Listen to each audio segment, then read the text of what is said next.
is give him a flash of my ginger growler. Howdy, Chunky. It's a Tuesday morning live across the world. This is the Voice of Reason. On Sunday night, on our phone-in, we had Andrew Bridgen present in my kitchen for 90 minutes, where we had some bombshells about a PDF Prime Minister, about Angela Growler's admission while slightly tipsy in the parliamentary bar, and many other revelations that certainly blew my mind and my audience's mind. I had a meeting with Farage, and I said, will you help me stop them the children at least? And Nigel turned to me and said, Andrew, I will not be speaking about the and if you know what's good for you, you won't either. So he knew. I'll play you some of the highlights, but if you want to watch 90 minutes of the most mind-blowing honesty from a man who I believe is one of the greatest politicians this country's ever seen, he has only fought for you. Remember the post office scandal? He was the first politician to stand up for one of his people in his constituency in northwest Leicestershire. Andrew Bridgen, in my opinion, is a hero who has been absolutely sabotaged by the vindictive and evil system, the establishment that had to shut him up over the vaccines. He did not want babies to get the jibby-jabby, and he was right, and he's now vindicated. Don't trust the mainstream media. They'll make your teeth itch.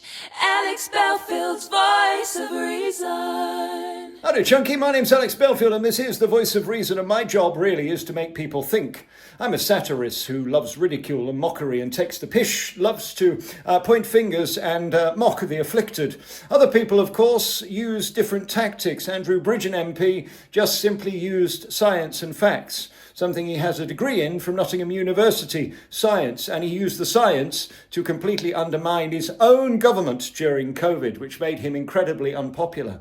He's since had an argy-bargy with Matt Hancock in the High Court, who is doing everything to make sure his day doesn't arrive when he has to face a judge and justice.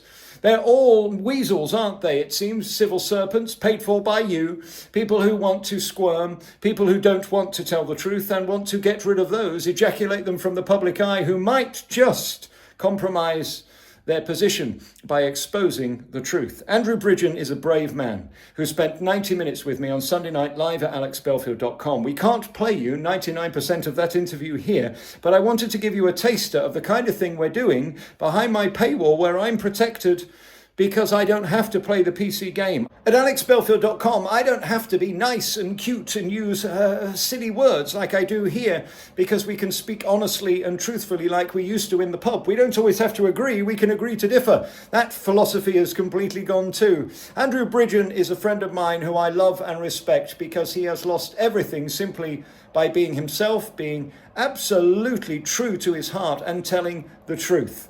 The truth hurts. And in this 90-minute exclusive interview and phone-in on Sunday night, we covered it all. You won't believe what he had to say about Angelica Growler. And Matt Hancock, well, gets the record set straight about he and his girlfriend, Gina. Coming up next, I'll play you the highlights, but if you want to see it in full, come to alexbelford.com. And the same if you just want to join us for our phone-ins, 90 minutes where you can talk about anything. It's the only safe space in Britain that isn't Ofcom controlled like this. We can't do this here at YouTube. That's why I'd love to do the phone-in, but we can't. We're not allowed, because you can't have free thought. They don't allow it. Now on Twitter, even my tweets are R18 and you have to sign in like you're on Tug TV having the winky-wanky woos. Free speech is gone. That's why the American government are about to sue this government over the infringement of free speech. Doesn't matter at alexbelfield.com. We can just slap it on the table. Coming up tomorrow, I'm going to play you my exclusive from HMP Exosé, where it's really gone to shit. More deadly affairs going on there and more staff sacked for dealing drugs. Yes, exclusively at alexbelfield.com, you can watch the unedited package now that I filmed at Exosé yesterday. And if I go back to prison, brilliant, I can finish editing book 6 and write books 7, 8, 9, 10, 11 and 12. Book 3 is out on September 6th. That's called Surviving the Slammer. Anyway, that's not why you called. Watch this exclusive montage, just a few minutes from 90 minutes that will blow your mind at alexbelfield.com, the only place that is Ofcom free, with no BS, and indeed we're not PC. We have a guest with us this evening who is of great importance. Don't you worry about that. He is a man of influence. He's a former MP who is, in my view, the greatest of them all. He's a man who's shot to fame for being an advocate of people not taking the who didn't need it for very good reasons. And tonight, over the next hour, we're going to find out from Andrew Bridgen what's going on now. And I had someone who I thought was my friend came to see me. A man who got me into politics, probably. He came to see me in February 23 after I'd stopped them the babies on my own. And they suspended me from the party. And he came to see me. He put his arm gently around me, whispered in my little shell-like ear and said, Andrew, you can speak out about all you want to, mate. You're that means you'll be dead of cancer soon, and laughed and walked off. These are sick people. They knew. They all knew. They did. The people at the top didn't take it. Hancock and his girlfriend, Gina, he gave a 20-odd million pound contract to Gina's brother. Hancock had admitted under questioning in the chamber that those were not for under 18s. He has big issues with communication and eye contact, and he's very awkward. It's not an insult, by the way. I'm just saying what I see, having researched it. As a human being, he just seemed so unequipped to be able to do those press conferences, to be able to handle the media. How can you put an imbecile of that catastrophic level in such a position of power during the biggest crisis medically ever in history, when he does not know anything about the things which he's telling people to stick in their arm? Isn't he? If you're going to roll out to the public, which is going to seriously harm them, isn't that exactly the sort of mentality of a human being you'd need as your health secretary? How many other politicians were doing what you were doing? Were there many or none? There was not. There was not. Which is unbelievable that you could be this prophet and the only one seeing it. They had to have seen it, surely. Well, my degree from the excellent Nottingham University in the 80s was in biological sciences with biochemistry, specialising in virology, genetics and behaviour. So I did have some knowledge. So why weren't you the health secretary? Why did we give it to a guy who can't link a sentence and knows nothing about it? Well, I would have probably looked at the safety record of the trials for the and said, I don't think we should be killing 1 in 800. And then, as I know now, I knew some 3 years ago, the that were approved with a death rate or serious injury, I mean life-changing, 1 in 800.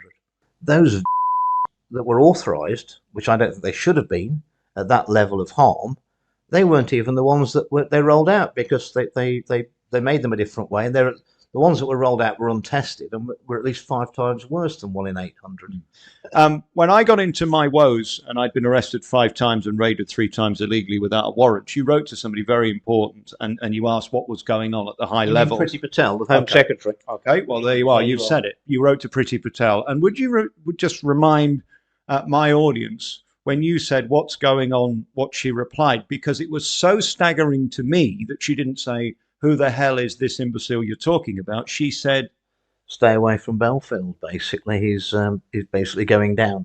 One morning before Parliament sat, Priti Patel came across. She crossed the floor before prayers, came and sat next to me, and she said, Andrew, what they've done to the nation over these they're going to have to all burn in hell. And I nodded and said yes. But then I thought, Priti, you were the Home Secretary during... So you were in the cabinet.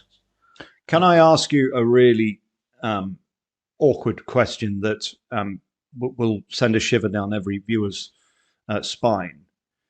It feels to me that child abuse, let's call it that, yep, appears to be at the root of a lot, not all, but certainly most of the corruption that we see and the people that are at it.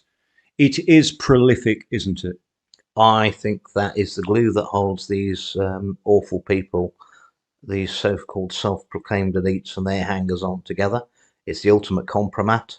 Once you're in that club, there is no way out of it.